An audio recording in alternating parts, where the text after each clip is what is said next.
Bonjour ou bonsoir à tous et bienvenue sur la chaîne Histoire de la Bible, foi en tension. J'espère que vous allez bien. Moi, ça va super, super bien et on se retrouve pour une nouvelle vidéo euh, assez particulière ou plutôt un sujet particulier et un peu d'actualité par rapport à ce qui...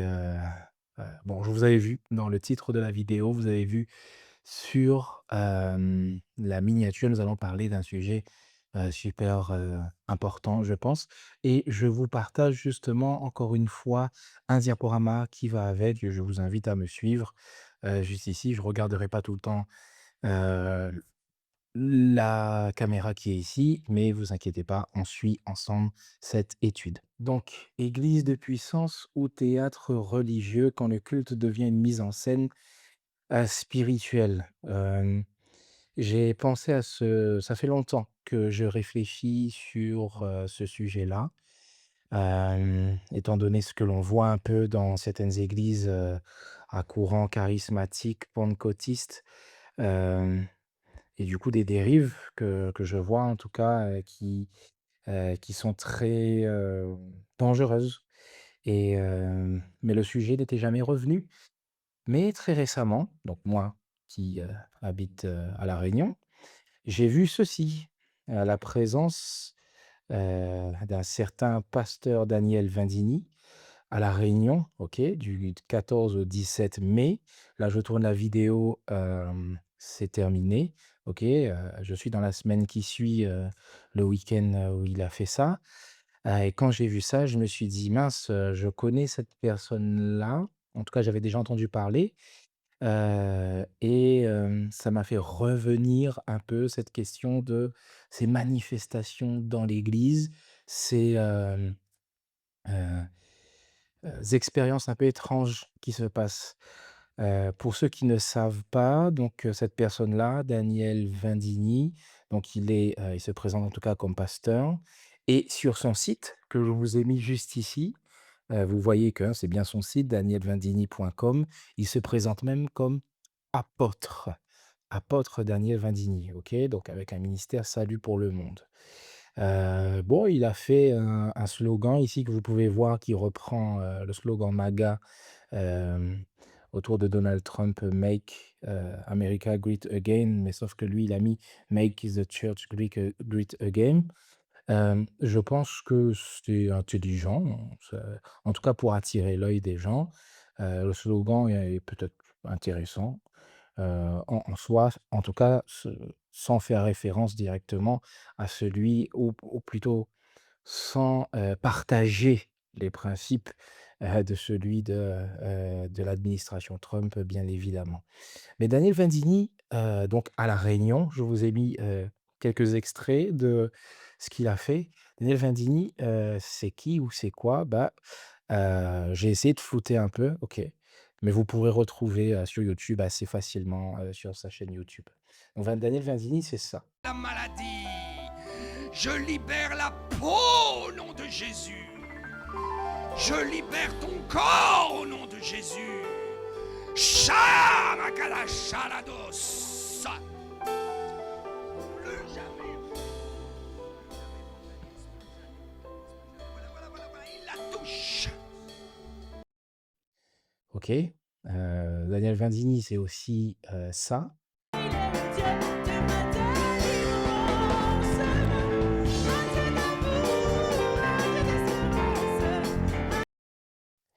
Et c'est encore, ça. Ça viendra sur toi et tu ne pourras même plus discerner quelle heure il est.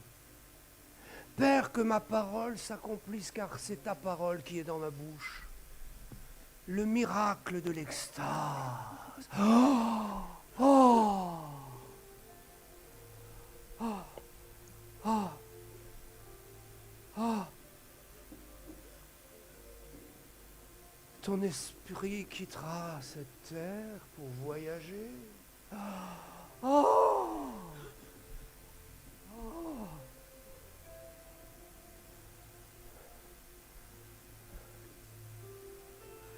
Tu sens tes forces qui s'en vont, n'est-ce pas? Je sens ça dans mon corps. Voilà, donc j'ai mis quelques extraits, mais vous verrez, je crois qu'il y a, 3 ou même 4 vidéos là-dessus sur sa chaîne YouTube où il était, où ils ont filmé, l les or l'assemblée qu'il y a eu, les assemblées qu'il y a eu, lors de ces jours-là, donc vous pourrez le voir vous-même sur YouTube. Moi j'ai essayé juste de flouter, voilà, comme ça, mais de toute façon c'est pas flouté, de base sur sa chaîne, donc logiquement il y a pas de problème à ça. Donc Daniel Valdini, c'est ça, c'est ce genre de manifestation avec lequel on dit que l'Esprit Saint est présent et l'Esprit Saint tombe sur des personnes et ces personnes-là, bah, tombent par terre. Lui, il pose les mains sur ces personnes et ces personnes tombent par terre et sur cette dernière vidéo, vous voyez, la personne tombe par terre et on la relève et il repose sa main et elle retombe par terre et on la relève, il la retouche et elle tombe par terre et lui, il a comme une force, qui lui manque, et cetera. Et ça, voilà, les gens sont friands de ça parce que ça fait vraiment ce côté, spectaculaire, ça fait vraiment ce côté, le Saint-Esprit est présent. Moi, ça m'a fait directement penser à un autre personnage que peut-être vous connaissez et qui est très connu, aussi dans ce milieu-là, c'est Benny Hinn. Si vous connaissez pas, c'est un level aussi dans ce milieu-là. Je vous ai mis une vidéo ici aussi pour que vous puissiez vous faire une idée.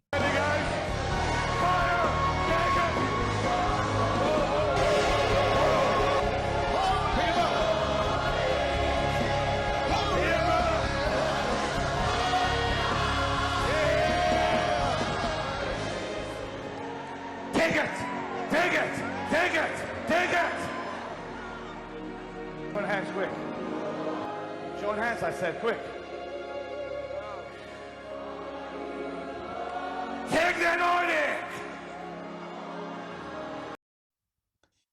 Voilà, donc il, prend, sa veste et il la secoue pour, «Take it», donc prenez-le, donc le Saint-Esprit qui serait reçu par ces personnes et qui tomberait du coup, pour avoir reçu le Saint-Esprit, de la part de Belly In ici, hem, à travers sa veste. OK.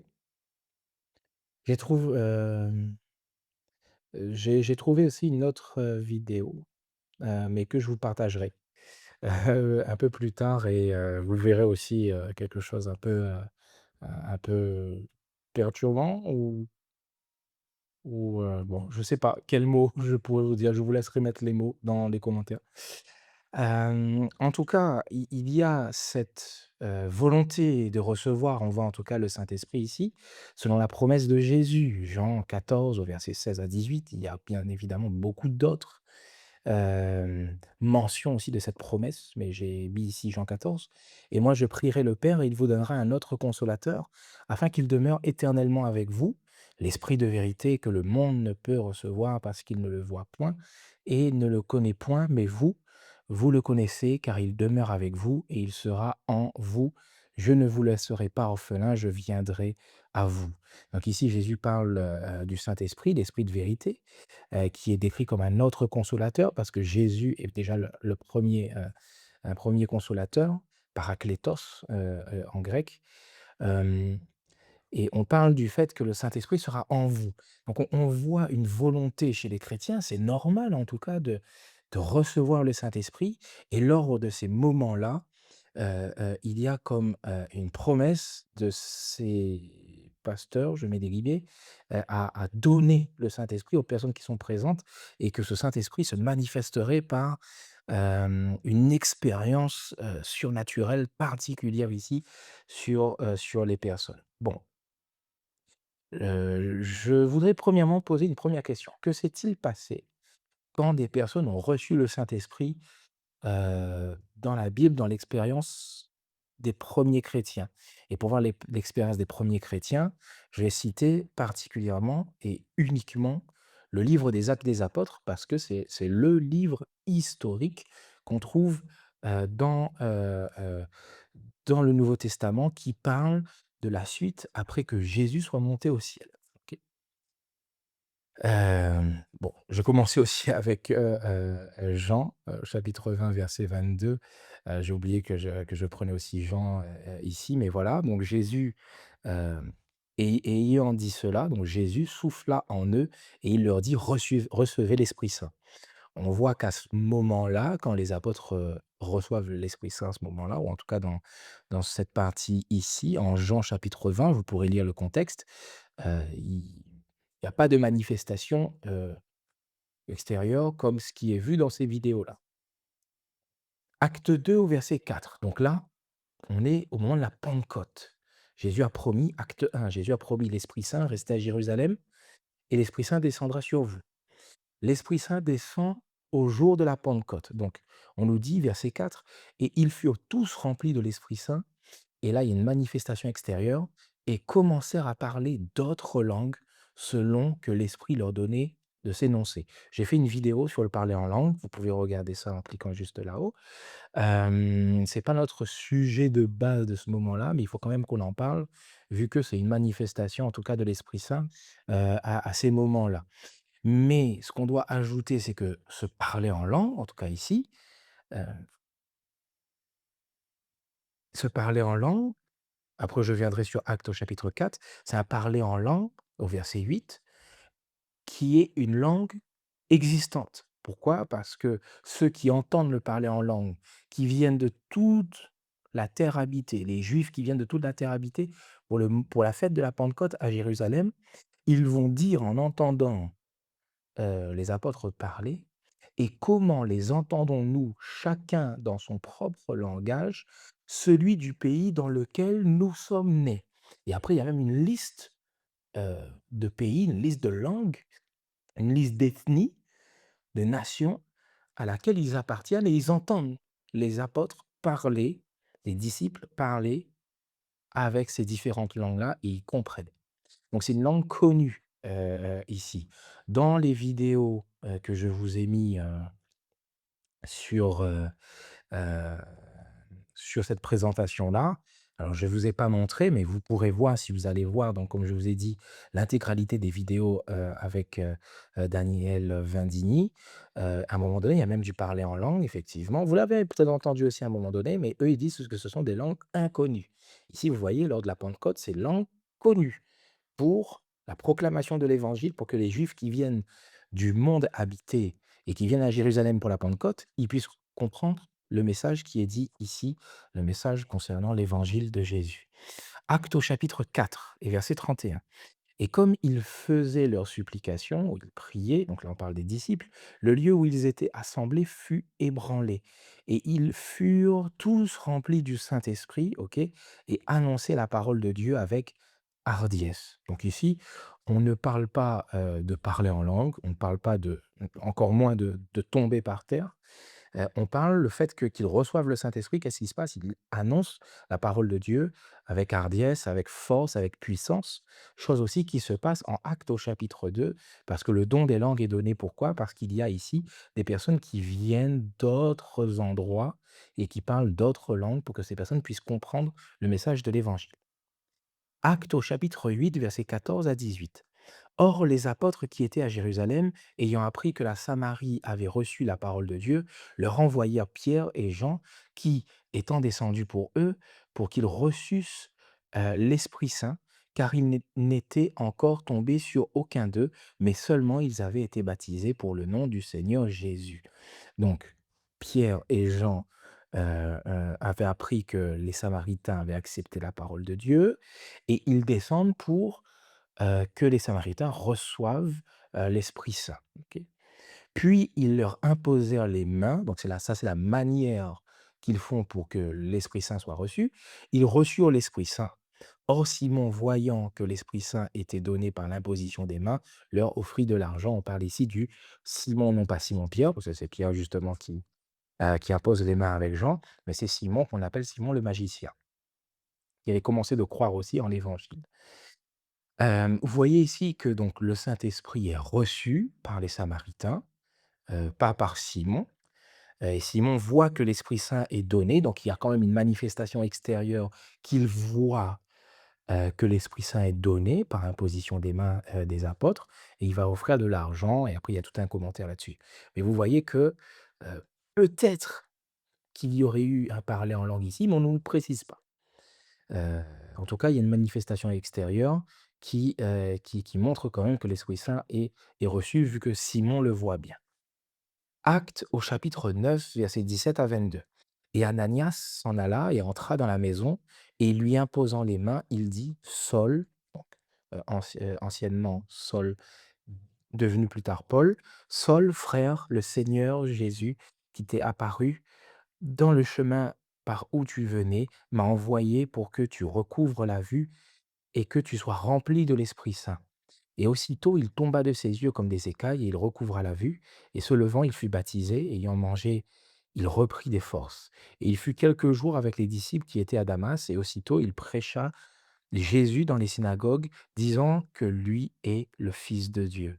Saul se fortifiait de plus en plus et confondait les Juifs qui demeuraient à Damas, démontrant que celui-ci était le Christ. Vous voyez ici, encore une fois, donc là c'est Saul, qui après devient Paul, qui reçoit le Saint-Esprit. Et quand il reçoit le Saint-Esprit, qu'est-ce qui se passe? Donc, il était devenu, comme aveugle à cause de cette vision qu'il avait eue du Seigneur Jésus sur le chemin de Damas, alors qu'il voulait persécuter, les chrétiens, sauf que le Seigneur lui est apparu, il est devenu aveugle. Ici, quand Ananias vint le voir de la part du Seigneur Jésus, heu, il y a donc cette, réception du Saint-Esprit, il recouvre la vue, il se fait baptiser, et qu'est-ce qui se passe avec cette réception du Saint-Esprit? Il prêche Jésus dans les synagogues, il dit que Jésus est fils de Dieu, et il démontre et il confond les Juifs en démontrant que, Jésus est bien le Christ, le Messie qu'attendaient les Juifs. Donc encore une fois, la réception du Saint-Esprit, quelle est la chose la plus forte qui se passe? C'est la proclamation de l'Évangile, la proclamation de la parole. Acte 10, versets 44-46. Comme Pierre prononçait encore ces mots, l'Esprit Saint tomba sur tous ceux qui entendaient la parole, et les fidèles de la circoncision, et tous ceux qui étaient venus avec Pierre s'étonnèrent de ce que le don du Saint-Esprit était répandu aussi sur les nations, sur les païens, car ils les entendaient parler en langue et magnifier Dieu. Donc c'est intéressant ici parce que c'est la première fois que ça arrive aussi avec des païens. C'est l'histoire avec Corneille qui est un craignant Dieu, qui, croit au Dieu d'Israël, qui a reçu la visite d'un ange et qui demande de faire appeler Pierre. Pierre va venir chez lui après avoir reçu une vision pour comprendre qu'il faut aller chez Corneille, et Pierre va commencer à parler de l'Évangile, OK, comme on nous dit ici. Il prêche la parole, et l'Esprit Saint arrive sur Corneille, sur sa famille, sur les païens, et il s'étonne de ça avec les autres circoncis, du fait que le Saint-Esprit était répandu aussi sur les nations et du coup, sur les païens, et du coup, qu'est-ce qui se passe? Ils parlent en langue, ici. Ce qui est intéressant, c'est que quand Pierre va expliquer cette situation-là aux autres apôtres, en Actes au chapitre 11, parce que les autres apôtres, ils n'ont pas trop compris pourquoi Pierre a fait ça, mais il leur explique, et à un moment donné, il va leur dire au verset 15: «Et comme je commençais à parler, l'Esprit Saint tomba sur eux», et c'est là qui est intéressant de retenir, «comme aussi il est tombé sur nous au commencement». Et le «comme aussi» ici, donc je vous ai mis le texte grec ici, le «comme aussi» c'est «hosper kai». Hosper kai, c'est intéressant. Pierre ne va pas dire simplement le mot «hos», pourtant qui est un mot super important dans la comparaison. J'avais fait une vidéo qui parlait de ça aussi, je vous la mets juste ici. Mais il utilise le mot «hosper», et «hosper», ça signifie exactement comme. Rajouter le «per» après «hos», c'est intensifier la comparaison, de la même manière que. Donc Pierre est en train de dire que le Saint-Esprit est tombé sur eux exactement de la même manière qu'il est tombé sur nous, au commencement. Et il est tombé sur nous au commencement, c'est quand? C'est lors de la Pentecôte. Et quand il est tombé sur eux lors de la Pentecôte, ils ont parlé en langue, oui, mais des langues connues, des langues intelligibles. Donc ici, à ce moment-là, l'Esprit Saint qui tombe sur, les païens ici, et ils commencent à parler en langue, ces païens, beh, ce sont des langues qui sont connues, des langues existantes, ici. Actes au chapitre 13, versets 48 à 52. Et lorsque ceux des nations entendirent cela, ou les païens, ils s'en réjouirent et ils glorifièrent la parole du Seigneur. Et tous ceux qui étaient destinés à la vie éternelle crurent. Et la parole du Seigneur se répandait par tout le pays. Les disciples étaient remplis de joie et de l'Esprit Saint. Encore une fois, quand on est rempli de l'Esprit Saint, ici, qu'est-ce qui se passe? Ici, on ne parle pas du parler en langue, on ne parle pas du tout du fait qu'on tombe par terre, mais on parle de se réjouir et on parle de la parole du Seigneur qui se répand. Encore une fois, de la proclamation de l'évangile, qui se passe ici. Donc vraiment une force dans la prédication et dans la parole. Acte 19, versets 5 à 6. Et ayant ouï ces choses, ils furent baptisés pour le nom du Seigneur Jésus, et Paul leur ayant imposé les mains, l'Esprit Saint vint sur eux et ils parlaient en langue et prophétisèrent. Donc ça, c'est les disciples de Jean, ok, qui n'avaient pas encore été baptisés au nom du Seigneur Jésus. Ils avaient juste reçu le baptême de Jean et ils ne savaient pas qu'il y avait un Saint-Esprit. Donc Paul va les baptiser et il va leur imposer les mains et ils vont recevoir le Saint-Esprit, ils vont parler en langue, mais ce qui est intéressant, c'est qu'on rajoute en plus, ils vont prophétiser. Et quand on lit, Paul en 1 Corinthiens, qu'il explique le parler en langue, il dit qu'il faut pouvoir interpréter et que, prophétiser, c'est super important par rapport au fait de parler en langue. Mieux vaut prophétiser que parler en langue et ici, leur parler en langue est accompagné du fait de prophétiser, donc de proclamer la parole de Dieu intelligiblement, pour que les autres puissent comprendre cette parole. Alors, ce que l'on voit dans ce genre de démonstration, à savoir que ces photos-là que je vous mets, ce ne sont pas des images que j'ai, pris, dans des églises qui existent vraiment, mais que j'ai générées, OK, à travers, ChatGPT pour ne pas le citer, mais je le cite. Ce genre de fait que l'on tombe et après il y a même des convulsions, des personnes qui tremblent, vous pourrez le voir vous-même en cherchant Benny Hinn, Daniel Vindini et cetera. Des gens qui tremblent et qui écument par terre, ça ressemble pas beaucoup à la réception du de l'Esprit Saint, mais au contraire, ça ressemble à l'expression d'un autre esprit. Marc au chapitre 1 au verset 6 nous dit: «L'esprit impur sortit de cet homme en l'agitant avec violence et en poussant un grand cri». Ou encore en Luc chapitre 9 au verset 38 à 42: «Et voici un homme de la foule s'écria disant: Maître, je te supplie, jette les yeux sur mon fils, car il est mon unique. Et voici un esprit le saisit, et soudain il crie et il le déchire en le faisant écumer, et c'est à peine qu'il se retire de lui après l'avoir broyé. Et j'ai supplié tes disciples de le chasser, ils n'ont pas pu. Et Jésus répondant, dit: Ô génération incrédule et perverse, jusque à quand serai-je avec vous et vous supporterai-je? Amène ici ton fils. Et encore, comme il approchait, le démon le renversa et le tourmenta violemment. Mais Jésus tensa l'esprit immonde et guérit l'enfant et le rendit à son père. Donc vous voyez, ce genre de démonstration ressemble beaucoup plus à, une manifestation d'un esprit impur, à la manifestation de l'Esprit Saint qui se saisit, justement de quelqu'un pour justement la proclamation de la parole de Dieu.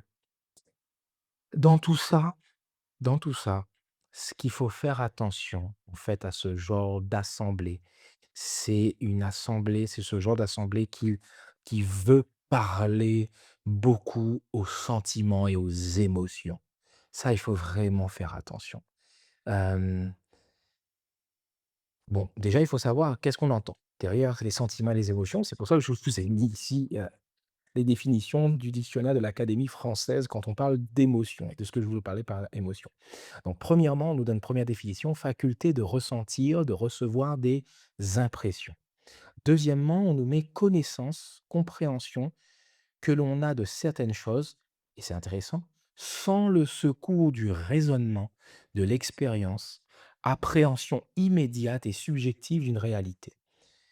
Ça, c'est problématique avec les sentiments ou avec les émotions. Quand on vit à travers uniquement les sentiments et les émotions, on a une connaissance, une compréhension de certaines choses, sans avoir recours au raisonnement, à l'expérience on a pu avoir de quelque chose et c'est une appréhension immédiate et subjective d'une réalité. Donc on croit recevoir le Saint-Esprit parce que on sent quelque chose qui nous prend, qui nous berce, mais si on ne sent pas ça, on se dit: «Ah ben non, je ne l'ai pas». Alors que c'est pas comme ça dans la vie du chrétien. Ce n'est pas comme ça. On peut pas jouer sur les émotions pour dire: «Si je me sens bien, si je me sens porté, poussé, ça veut dire que j'ai le Saint-Esprit et si je ne suis pas dans ce genre de situation, ça veut dire que je ne l'ai pas». Non, c'est pas comme ça que ça fonctionne. Et troisième définition, phénomène affectif, plus ou moins durable, qui suscite chez un individu la perception de soi-même, des autres, du monde extérieur. Donc c'est très changeant, les émotions, les sentiments. Donc il faut faire vraiment attention. C'est utile. Le Seigneur nous a dotés d'émotions. Nous sommes des êtres émotionnels, c'est normal. Mais si on fait fonctionner que ça, c'est ça le problème. Et le problème, c'est que ce genre d'église, ce genre de mouvement fonctionne avec quasiment uniquement l'émotion, le sentiment, pour pouvoir diminuer la raison, la réflexion, alors que la raison et la réflexion sont très intéressants et très importants, surtout, ce que nous relate beaucoup le livre des Proverbes. Proverbes chapitre 2 verset 11. La réflexion te préservera, l'intelligence te protégera. Ou encore Proverbe chapitre 3 verset 22. Mon fils, que ces enseignements ne s'éloignent pas de tes yeux. Garde la sagesse et la réflexion, elles seront la vie de ton âme et l'ornement de ton cou. Donc il faut garder vraiment cette réflexion. Si on est dans un moment où on est en train de... Vous voyez ces personnes, elles sont comme dans un état où elles peuvent se laisser diriger, on va dire, par quelqu'un d'autre. On va dire: «Beh, super, par le Saint-Esprit». Sauf que le Saint-Esprit parle à notre esprit. Il ne le fait pas taire ou notre raisonnement heu, hem, pour écraser, non. Il convainc notre esprit de qui il est. Il ne l'écrase pas. Alors que l'esprit mauvais fait taire le raisonnement, fait taire, l'intelligence pour prendre complètement possession, hem et fonctionner avec uniquement les émotions et les sentiments. Romains chapitre 12 au verset 1: «Je vous exhorte donc, frères, par les compassions de Dieu, à offrir vos corps comme un sacrifice vivant, saint, agréable à Dieu, ce qui sera de votre part un culte raisonnable». Un culte raisonnable, ce mot raisonnable en grec ici, c'est logikos qui va donner le mot logique, en français. Logikos, c'est vraiment ce culte qui est raisonnable, qui est sensé, qui est réfléchi et non pas qui mise sur l'émotion, qui parle à l'émotion, OK, mais qui mise sur l'émotion, ça, c'est le problème.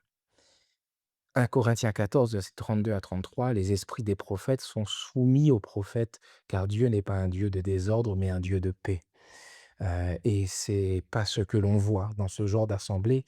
On ne voit pas que, les esprits des hommes sont soumis à ces hommes et que, on voit pas de la paix et de l'ordre, mais on voit du désordre. Et c'est là aussi que, je vous ai dit, je vais vous réserver une autre vidéo que j'ai trouvée en essayant de faire cette présentation. Ici, on nous dit: «Est-ce que vous croyez, au Saint-Esprit, rire du Saint-Esprit?» Et il dit: «Si vous y croyez, voilà, mettez un pouce». Et voici ce que l'on voit dans cette vidéo.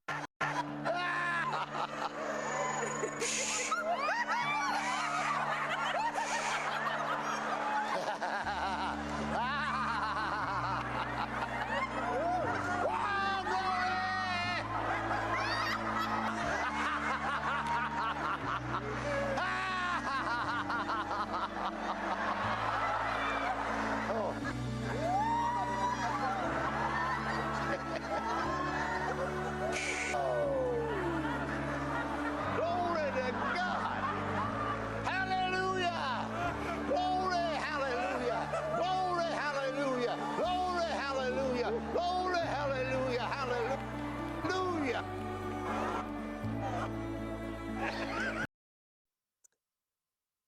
Voilà. Moi, je sais pas quoi dire. Je sais pas quoi dire par rapport à ça, ouais. Est-ce que vous voyez de la paix ou est-ce que vous voyez du désordre, dans cette assemblée? Bon, je vous laisserai, en juger, en votre âme et conscience. Ça m'a fait penser tout ça à ce texte que l'on trouve en 2 Corinthiens chapitre 11 au verset 3 qui dit: «Toutefois, de même que le serpent séduisit Ève par sa ruse, je crains que vos pensées ne se corrompent et ne se détournent de la simplicité à l'égard de Christ». On cherche du sensationnel, on cherche du miraculeux. Bien sûr que le Seigneur fait des miracles, mais si on cherche des miracles, si on est à la recherche des miracles, Heu, on se détourne de la simplicité, à l'égard de Christ et en plus, ce qui est intéressant, c'est qu'on dans ce texte-là, Paul fait ce, parallèle avec la séduction et la ruse du serpent par rapport à Ève et maintenant par rapport à maintenant que les pensées se corrompent et se détournent de la simplicité, en sachant que quand vous lisez Genèse chapitre 3, Ève a été trompée à travers ses sens, ses émotions, ses sentiments. Heu, Elle regarde le fruit après que le serpent ait parlé, elle le trouve bon à manger, précieux pour ouvrir l'intelligence, alors que, voilà, c'est pas le cas.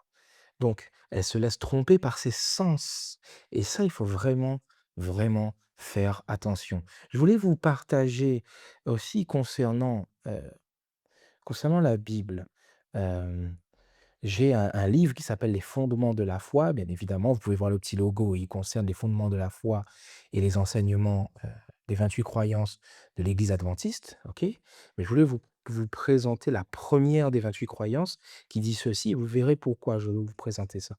La Bible entière, Ancien et Nouveau Testament, est la parole inspirée de Dieu et la révélation infaillible de sa volonté.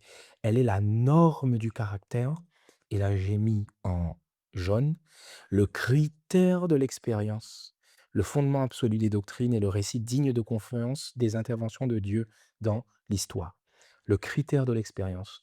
Quand quand je crois que la Bible, c'est la seule autorité infaillible, heu, cela veut dire que même quand je fais une expérience surnaturelle, c'est la Bible qui reste le critère de l'expérience.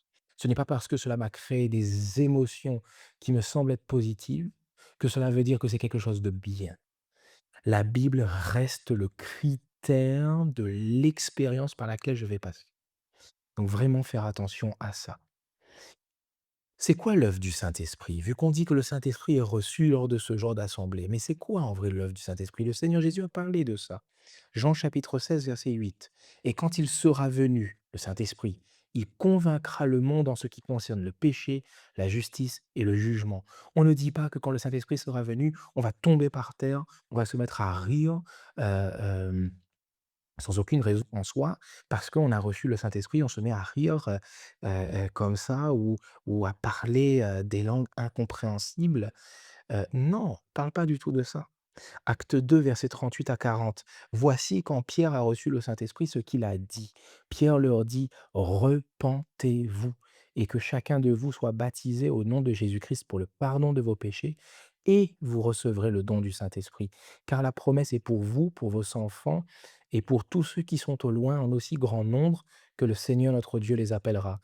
Et par plusieurs autres paroles, il les conjurait et les exhortait, disant: «Sauvez-vous de cette génération perverse.» C'est la parole, la prédication, la puissance dans la parole, l'œuvre du Saint-Esprit pour toucher les cœurs. Voilà l'œuvre du Saint-Esprit. Il convainc le monde en ce qui concerne le péché, la justice, le jugement. Pierre a dit: «Repentez-vous». Il disait encore: «Sauvez-vous de cette génération perverse». Donc il doit y avoir une conversion, un retournement complet. Il doit y avoir un changement, une transformation de vie et non pas juste une transformation expérimentale, extérieure à un moment donné, comme cela. Non, pas du tout. Acte 2, verset 42. Voici ce qui se passait. Il persévérait dans l'enseignement des apôtres, dans la communion fraternelle, dans la fraction du pain et dans les prières. Voilà ce qui se passe quand on a le Saint-Esprit. On persévère dans la parole. On n'est pas dans des manifestations extérieures et superficielles. Non, on est dans une lutte, on est dans un cheminement, dans un combat, étant revêtu des armes spirituelles et euh, euh, à partager la parole de Dieu et à être fortifié dans l'enseignement que l'on a, que l'on a reçu. Paul disait encore, Galates chapitre 1 au verset 8, même si un ange du ciel annonce un autre évangile, qu'il soit anathème. C'est-à-dire, ce n'est pas parce que il y a une expérience surnaturelle ici, waouh, ça nous étonne. Mais non, c'est pas comme ça que ça fonctionne. Il annonce un autre évangile, c'est pas le vrai message, c'est pas conforme à l'écriture, donc qu'il soit anathème, on n'accepte pas. Les expériences surnaturelles ne suffisent pas. On ne doit pas se laisser avoir par nos sens, par nos sentiments, par nos émotions. Je reprends ce texte-là de 2 Corinthiens chapitre 11 au verset 3, pour vous amener sur le contexte de ce texte-là, bah, qui est très intéressant. 2 Corinthiens chapitre 11 verset 1 à 6. Oh, si vous pouviez supporter de ma part un peu de folie, mais vous me supportez. Car je suis jaloux de vous, d'une jalousie de Dieu, parce que je vous ai fiancé à un seul époux pour vous présenter à Christ, comment? Comme une vierge pure. OK. Toutefois, de même que le serpent séduisit Ève par sa ruse, je crains que vos pensées ne se corrompent et ne se détournent de la simplicité à l'égard de Christ. Car si quelqu'un vient vous prêcher un autre Jésus, car si quelqu'un vient vous prêcher un autre Jésus que celui que nous vous avons prêché, ou si vous recevez un autre esprit que celui que vous avez reçu, ou un autre évangile que celui que vous avez embrassé, vous le supportez fort bien. Or, j'estime que je n'étais inférieur en rien à ces apôtres par excellence. Si je suis un ignorant sous le rapport du langage, je ne le suis point sous celui de la connaissance. Nous l'avons montré parmi vous à tous égards et en toutes choses. Ici, ce qui est intéressant, important, c'est de souligner le fait que Paul est en train de dire que si quelqu'un vient vous prêcher un autre Jésus, si vous recevez un autre esprit que celui que vous avez reçu, le vrai, le Saint-Esprit, ou un autre évangile que vous avez embrassé, vous supportez ces choses-là, alors que vous ne devriez pas le faire.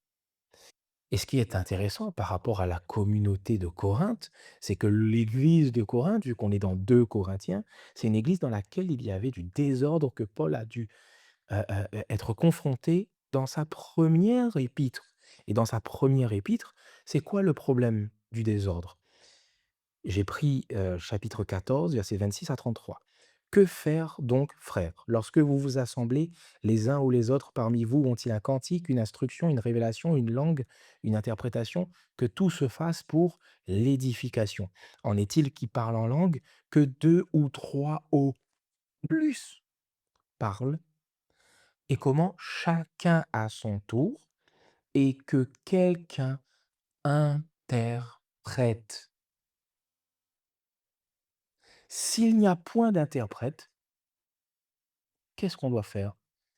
Qu'on se taise dans l'église et qu'on parle à soi-même et à Dieu. Pour ce qui est des prophètes, que 2 ou 3 parlent, même chose avec les prophètes, et que les autres jugent. Si un autre qui est assis a une révélation, que le premier se taise, car vous pouvez tous prophétiser successivement, afin que tous soient instruits et que tous soient exhortés. Les esprits des prophètes sont soumis aux prophètes, car Dieu n'est pas un Dieu de désordre, mais de paix. Alors ici, hem, je ne vais même pas lancer le débat de est-ce que ici il parle de langue, qui existent ou de langues non existantes? Tout en sachant que moi, je ne crois pas que ça soit des langues non existantes, je crois que c'est bien des langues existantes. Vous pouvez voir encore une fois ma vidéo ici. Mais même si, pour l'exercice de pensée, je me prête au jeu de dire: «OK, c'est une langue non existante», regardez ce que Paul dit, il est clair, il dit: «S'il y a des personnes qui parlent en langue, 2 ou 3 au plus, déjà 2 ou 3 au plus, chacun son tour, et il faut qu'il y ait quelqu'un pour interpréter. Si personne ne sait interpréter, alors on se tait dans l'église». Hem, alors je ne sais pas, je ne sais pas pourquoi alors il y a absolument ce genre de manifestation dans les églises. C'est pas possible. C'est, on v on cherche trop, de surnaturel, de manifestations extraordinaires. Mais la chose la plus extraordinaire, c'est quelqu'un qui se convertit au Seigneur. Il y a pas besoin d'une forme, surnaturelle comme ça. La chose la plus surnaturelle, c'est un cœur qui se donne au Seigneur. Hem, Paul va dire, encore en 1 Corinthiens chapitre 14: «Recherchez la charité, aspirez aux dons spirituels». Il va faire la liste des dons spirituels, mais surtout à celui de la prophétie. J'ai l'impression que les gens cherchent surtout, dans ce genre d'assemblée, surtout le don des langues et le fait de tomber et de voilà. Versets 39-40: «Ainsi donc, frères, aspirez encore une fois aux dons de prophétie et n'empêchez pas de parler en langue». Mais n'oubliez pas, s'il dit 2 ou 3 maximum, chacun son tour, il faut absolument qu'il y ait quelqu'un pour interpréter. Sinon, non, on fait pas ça. Mais que tout se fasse avec bienséance et avec ordre. Je ne sais pas si vous avez vu de la bienséance et dans l'ordre dans les vidéos que je vous ai mis. 1 Corinthiens 12, verset 28-31, justement, où Paul cite une liste un peu des différents dons.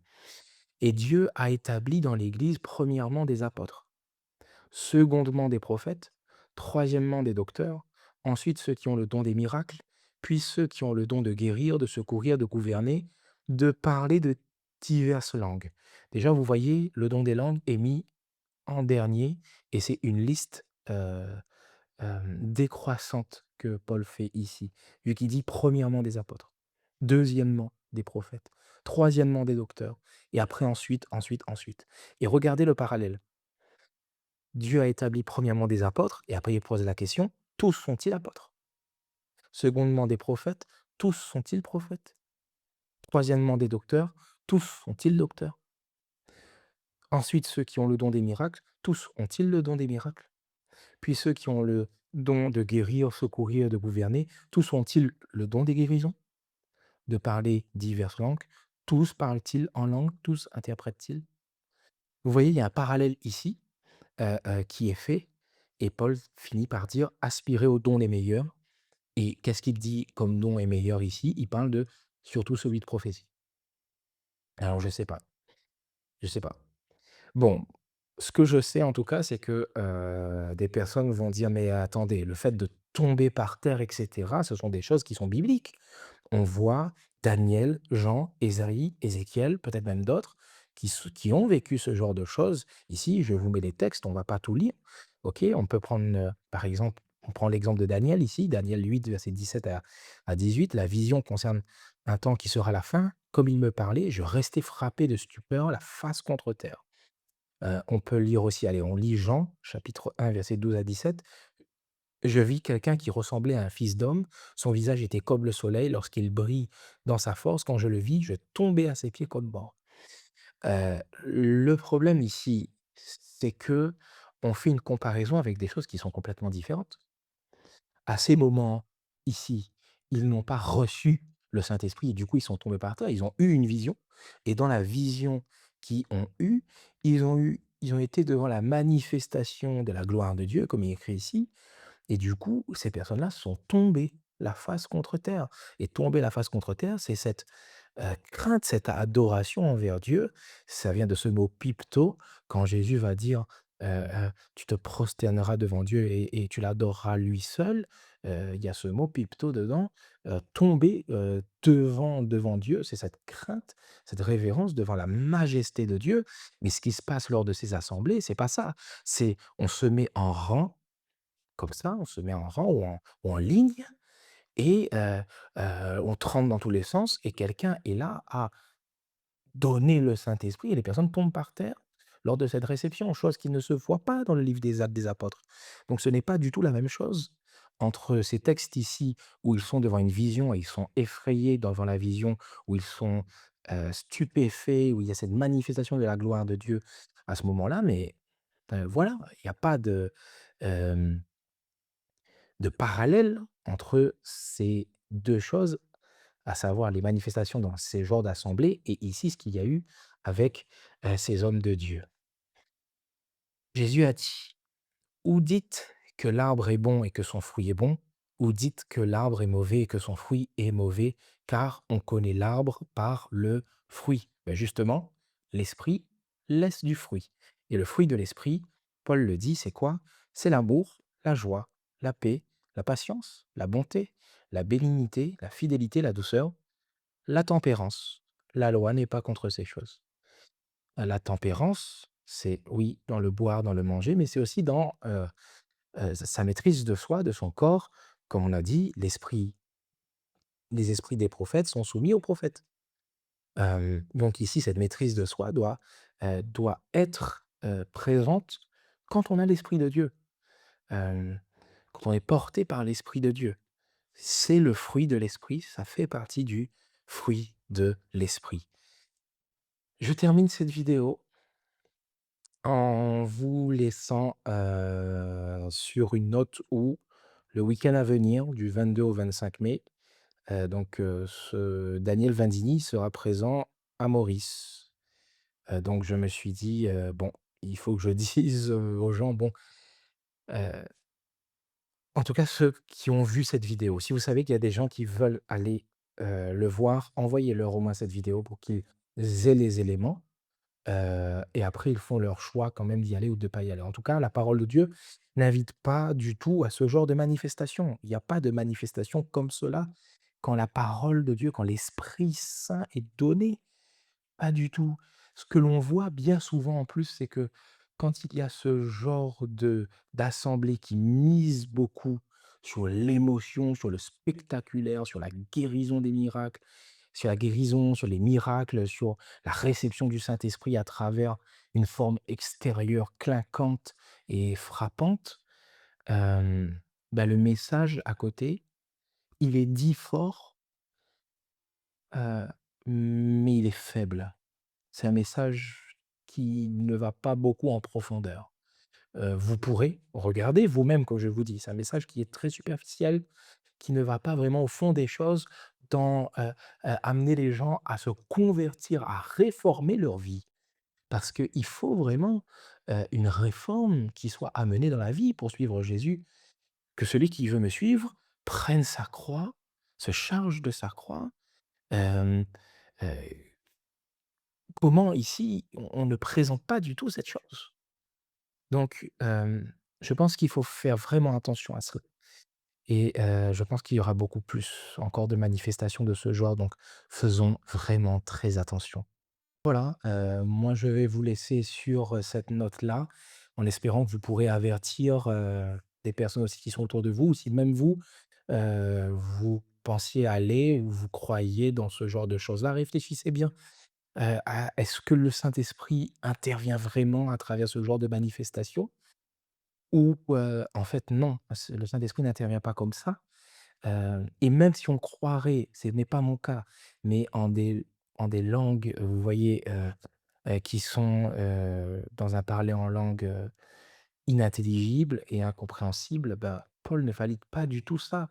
Vous voyez même que, quand on a lu 1 Corinthiens, il y avait ce problème de désordre dans l'Église et dans 2 Corinthiens, Paul dit finalement que vous acceptez un autre Jésus s'il vous est prêché, vous recevez un autre esprit, vous acceptez un autre évangile. Donc vous voyez comment quand on est adepte des choses spectaculaires, des choses qui sont extérieures, des choses qui sont clinquantes, on peut très facilement accepter un autre Jésus, accepter un autre évangile et même recevoir un autre esprit qui n'est pas l'Esprit Saint et qui du coup est un mauvais esprit. Et on sait que Satan qui se déguise en ange de lumière va faire croire que c'est quelque chose de bien, on va se sentir bien, et cetera. Mais est-ce que c'est conforme à l'Écriture? Pas vraiment, pas du tout. Alors faites vraiment très attention. Je prie pour vous, pour que le Seigneur vous dirige, qu'il vous, guide. N'hésitez pas à mettre dans les commentaires, vos impressions aussi, respectueuses, toujours bien évidemment et à mettre les pouces bleus pour me soutenir aussi et à vous abonner si cela n'est pas déjà fait. Sur ce, que le Seigneur vous bénisse, qu'il vous garde et surtout, faites du bien autour de vous.